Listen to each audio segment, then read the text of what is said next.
In the last video, I got a ton of work done on this car, and in this video, hopefully, the engine will start for the first time. I got the frame rail fully replaced, welded in, gusseted, and painted. Oh man, that is an absolute perfect match. I also installed a brand new PTB dual disc clutch, a set of VRSF downpipes with heat shields, and I got the transmission bolted onto the engine. And after everything was plugged in and bolted in, I could push the whole assembly, including the subframe, into the newly fixed front end of the G80. And finally, it was all bolted in place.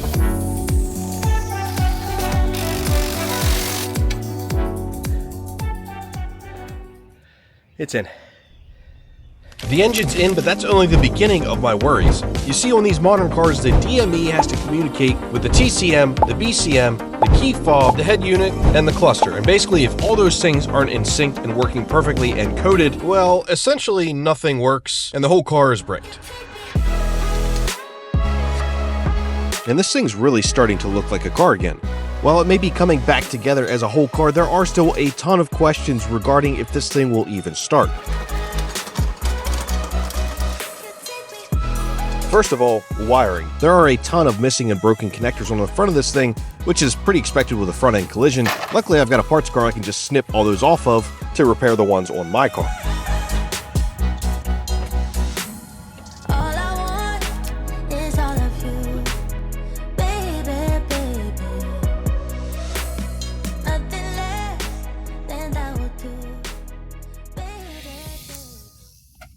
Doesn't quite look factory, but it's pretty good. And after getting most of the wiring completed in the front end, no thanks to my color blindness, we moved on to the DME and the DME bracket, which ended up being broken. So I wanted to swap that with the gray car, obviously.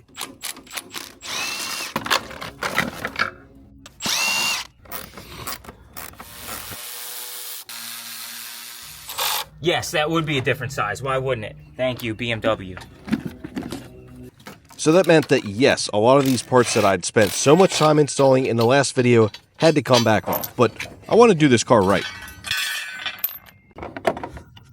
You ever hear something fighting you the whole way? That was that. But after some time, Donald got those brackets flip-flopped, and now the DME holder would actually be bolted in with 2 bolts and wouldn't be flopping around.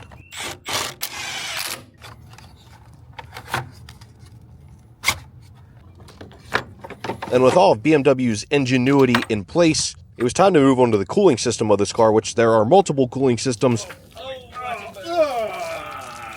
But this is really where the car is going to come together. And obviously, I need all of these parts installed to try to start this thing for the first time. And this radiator spewing coolant all over the place is a prime example of why I don't wear nice clothes when working on said cars. But that doesn't mean I never wear nice clothes.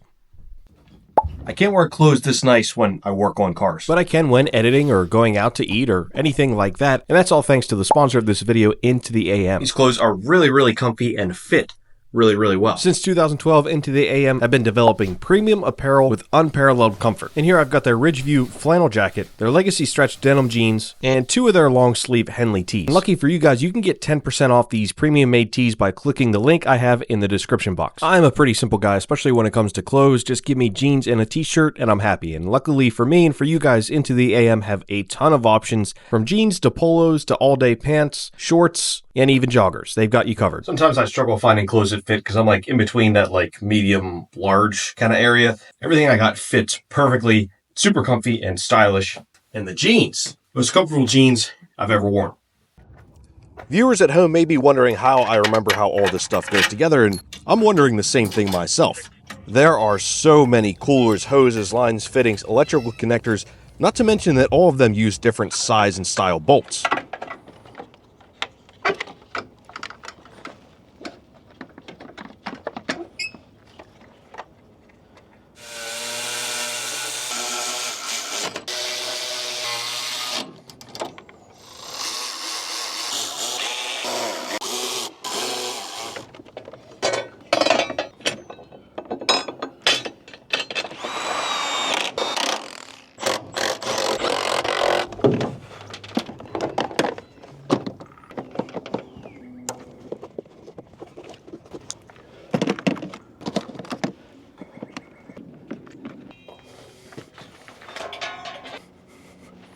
This is gonna be tricky.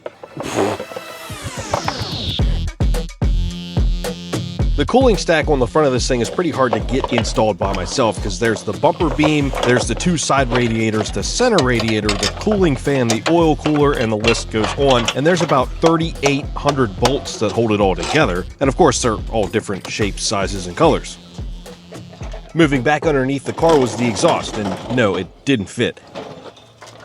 In order to make it fit, I had to get the car up in the air, and to do that, I had to get the quick jacks off the gray car, swap them over to the yellow car. It was a whole thing. It was a hassle I was not looking forward to dealing with.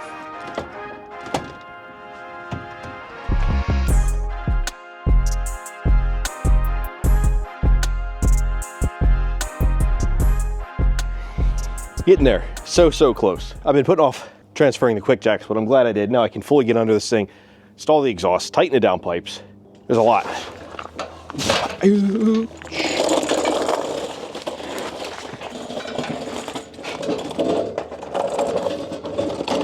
Don't know how much these are going to help. I feel like I can do this alone.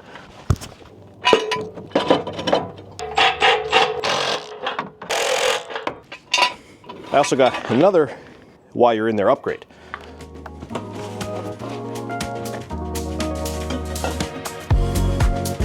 This is the ARM Motorsport crossover pipe, and it replaces the factory one that's oval, constricted, big, heavy, and ugly.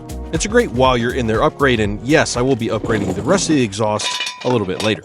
I kind of nailed that. The new crossover pipe plus the new downpipes all made it up perfectly with the stock exhaust with no fitment issues at all. This may be one of the easiest exhausts to set up, install, disassemble ever. Of course, it's not going to stay stock. We'll be upgrading it, well, as soon as the new one shows up. Now I just got to squeeze in here and tighten up the downpipes fully.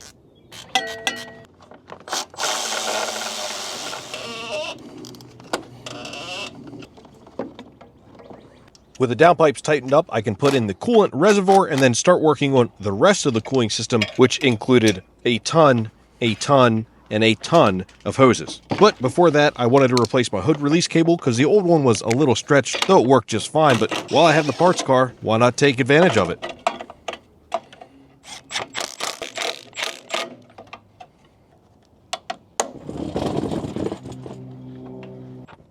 Remember all those front end bolts I was talking about?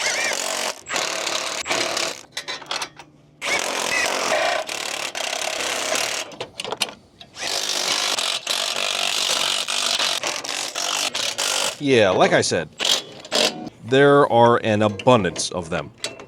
Now comes the oh so satisfying part when I can snap in every single connector. And there's a ton of them.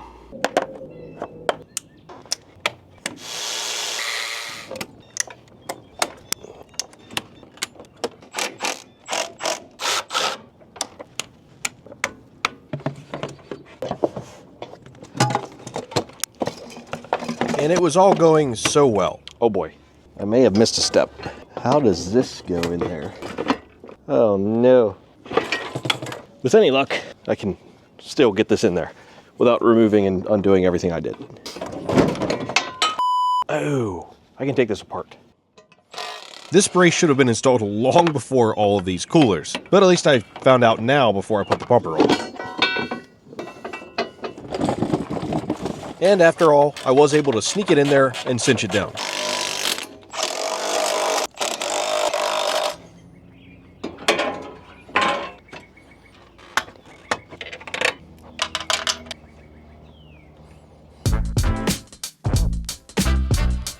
And with that, the front end of this car is almost completely together, albeit in dire need of a cleaning. But at least in other news, my parts pile is much smaller. I really thought I'd have everything done today, and I just have to get some fluids and be able to try to start it, but that it didn't quite happen. I am very close to it, but the sun is setting and I'm pretty much out of time. My battery's dead, so I'm gonna finish it tomorrow.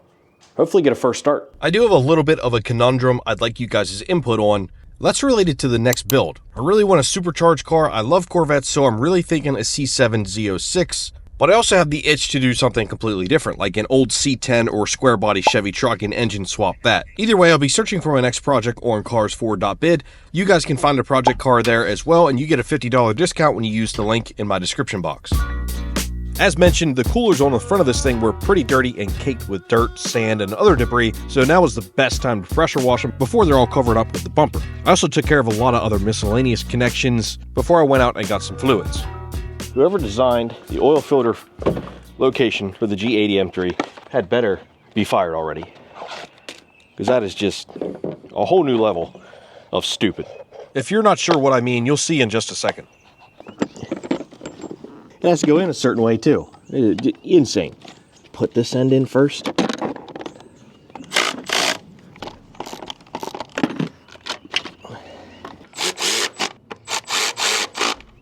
Normally, BMW oil filters are really easy to change. The canister style is usually located somewhere easy to access, but that's not the case with the S58. They have it in the way back of the engine, and you actually have to move the coolant reservoir for the intercooler system out of the way to even get to said oil filter. Fresh from the dealership. Hopefully I connected everything. And as with most new builds, I certainly didn't connect everything. Oh, shoot. Yep. Did not plug a hose in. Hopefully that was the only leak. It wasn't the only leak.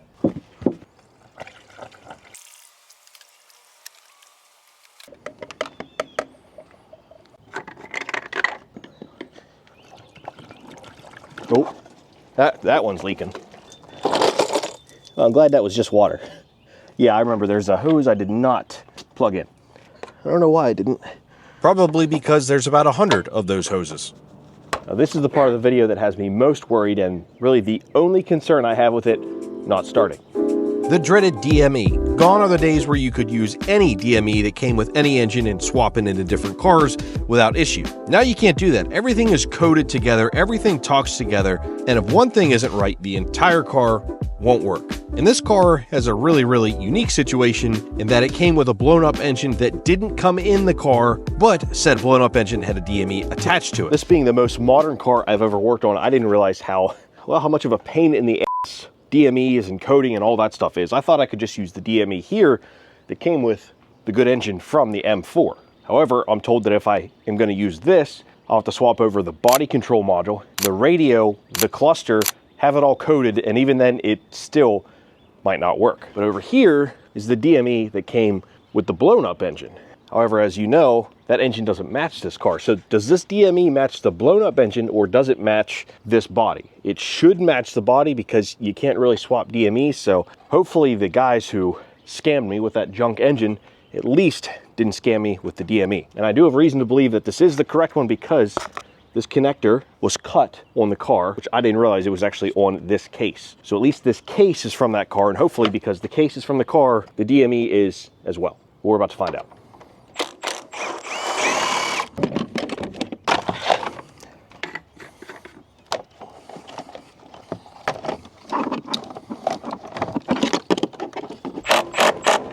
And this comes the story of 1,000 plugs.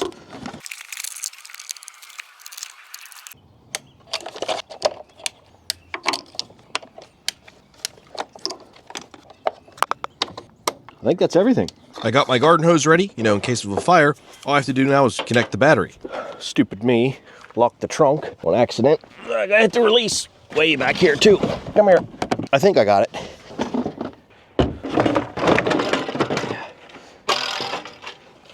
And, stupid me, lock that trunk too. Oh, jeez. There we go. Oh, crap. I'm literally stuck. Okay. Somebody help. I got this temporary battery that does not belong in here. This is the battery that I need.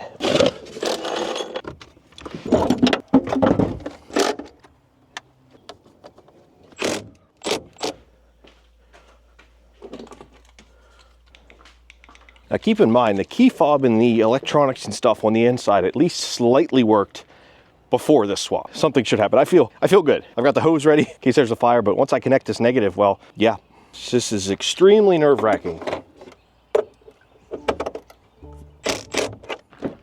Bunch of warnings up here. Of course, as there should be. Tailgate open, please.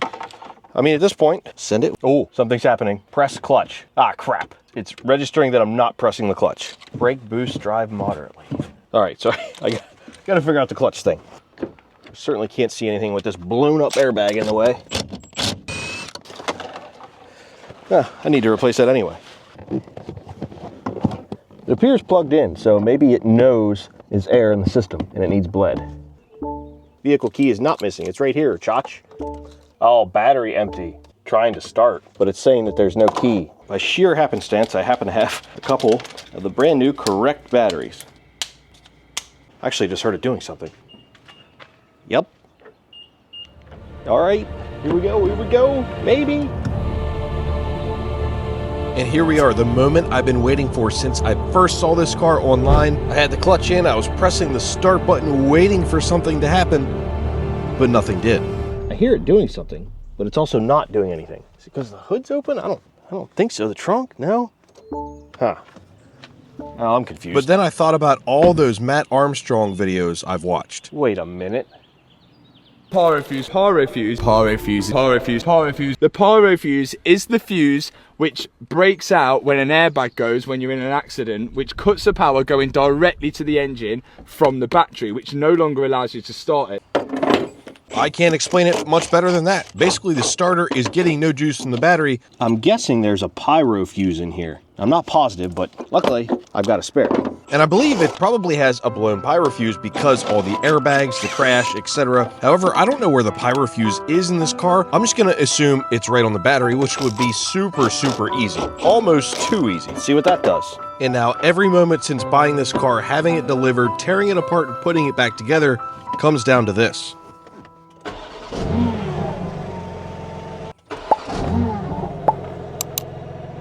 Oh my God, it just fired right up. Yes! There's no gas in here. This is freaking awesome. All right, let me shut it down. I was not expecting that. My joy was short-lived because it shut off and then wouldn't restart.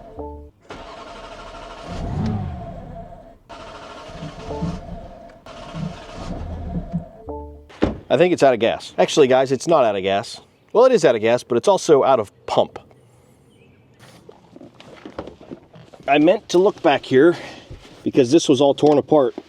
And yeah, it turns out they completely ganked the entire fuel pump assembly. And there's no fuel in there either. And what does this go to? Mr. Parts Car, you're gonna come in handy again. Oh, crap. Since this isn't out of this car and there's no battery, I can't move this seat forward. This parts car is just absolutely paying dividends on itself.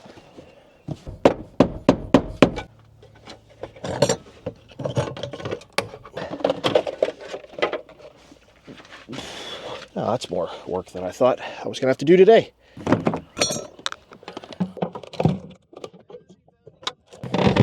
So I gotta reconnect these two cables. I'm gonna have to splice those in. Okay. I'm assuming there was some type of aftermarket fuel pump assembly in here, maybe an E85 sensor, who knows. So I had to do a little bit of fixing, but I'm really thankful that I had this parts card because without it, I'd be waiting on a fuel pump. Something I was not planning on doing, a fuel pump swap, complete. What if the same guys who tore this apart just decided to suck all the gas out of it, just to get absolutely every single penny possible from this thing. I definitely don't think by coincidence that the previous owner happened to crash this car when it was completely out of gas. So more than likely, the people who sent this thing back to the auction sucked all the gas out of it to make a few extra dollars. And as expected, with some gas in it, it fired right back up and stayed running.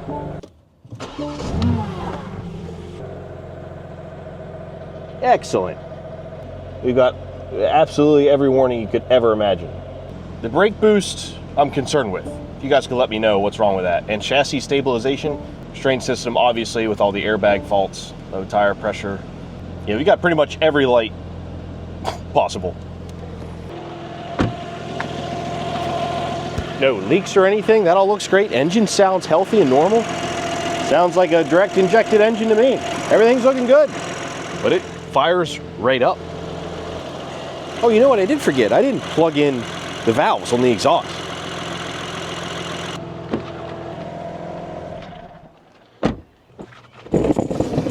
was silly of me.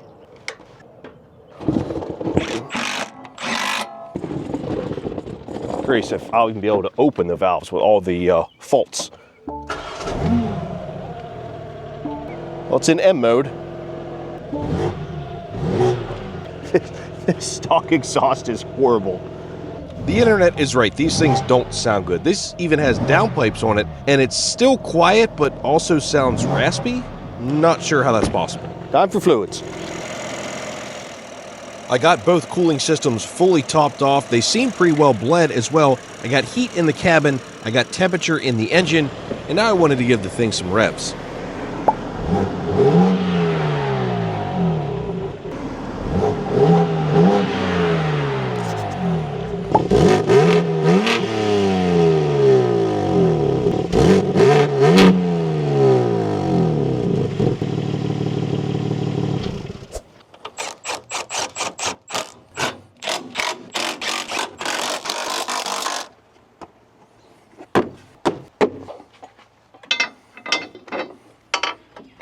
The rain and the tiredness has gotten to me. I bolted my pry bar down.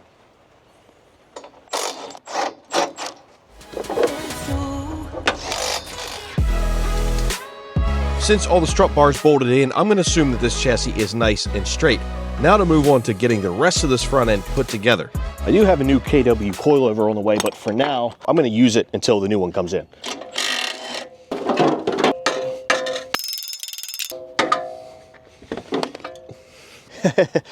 That is bent for sure. But in the meantime, I got this bracket panel bonded, screwed in, and seam sealed. So it just needed a little bit of paint to finish it up. Then the coilover could go in, along with the brakes and all the other associated brackets, lines, and fittings.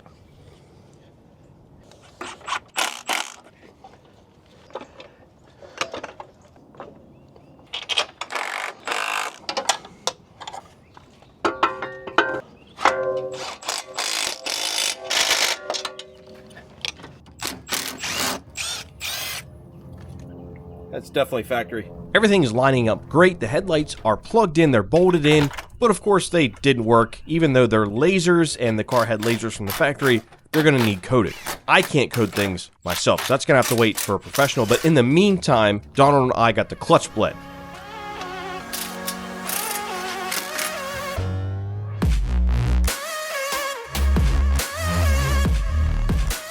And now that the clutch is bled, make sure it works.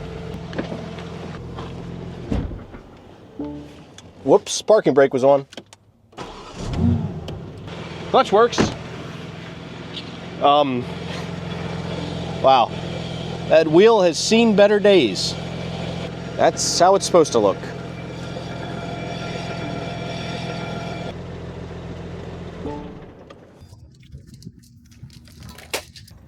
And I also had to figure out what to do with this old engine and subframe. Yeah, it's one of the motors of all time. Nice. Oh, sure, I'll break an engine any day. It definitely wasn't broken before. As it turns out, that engine wasn't even bolted to the subframe. We just tipped it over and off it went. And yes, that was on purpose. The engine has multiple holes in the block. It's not worth anything.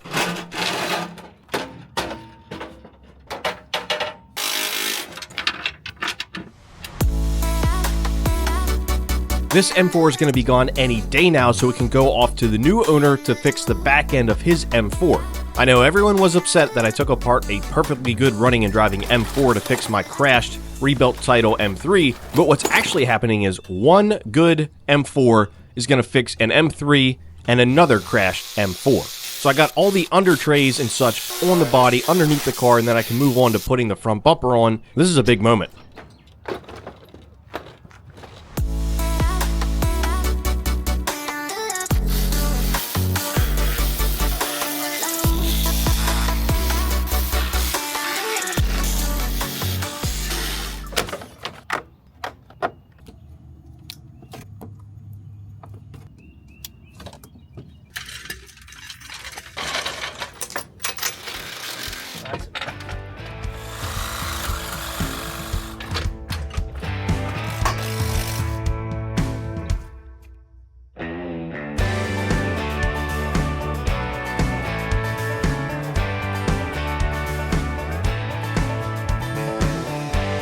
bumpers on and fitting well. I'm still missing a fender. I still got to get the hood on there, but it's running and sort of driving. It's very close to hitting the road, hopefully in the next video.